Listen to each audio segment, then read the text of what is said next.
You'll remember young Albert Ramsbottom and Wallace what lived in the zoo.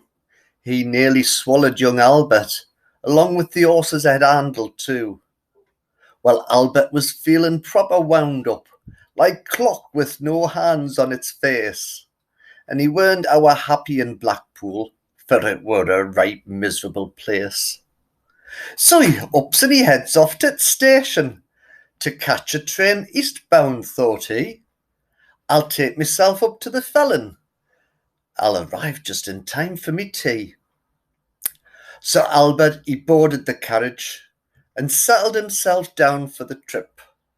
And no sooner was he settled and comfy than he dozed off and had a short kip.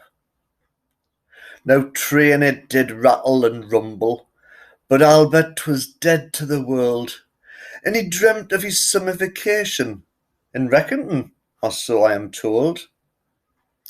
In dream it felt proper rosy, and holiday was heaven, nay bliss, and he thought of the wonderful time he did have, and never gave Blackpool a miss. The train had arrived at the Felon, and Albert awakened once more. He took off his baggage, his coat and his hat, and firmly slammed the door.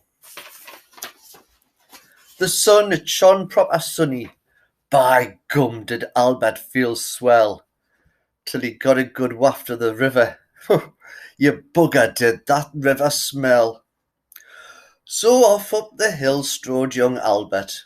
His goal was a choir to see, who sang G&S and other stuff, and served up a nice cup of tea. Now Albert dreamt of joining that choir, of helping the tenors to sing, of hitting the high notes and low notes, and making his vocal cords ring. He arrived just in time for rehearsals and was accepted by some wise old sage, and they put him in yet next to young Betty, who needed help in finding right page. Conductor got up and glowered at choir. Now then, says he, 'tis time to sing. And the choir shut up in a second, and to their music did cling.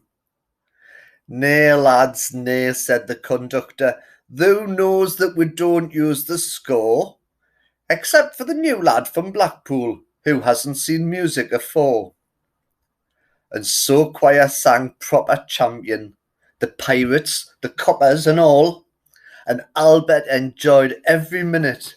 Fact, you could say he was having a ball. But time came when practice was over, and back to the west Albert went, happy he'd sung with the choir, and the time at the Felon he'd spent. On way home he called in on Wallace, who eyed him from back of the cage. He weren't best pleased at being woke up, and flew off in a terrible rage. But Albert was feeling so happy that Wallace daren't frighten the lad, and he stuck in a copy of Pirates, the best that the little lad had.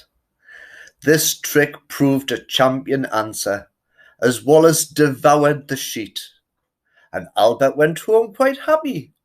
He'd shut up lying and had a bloomin' good neat.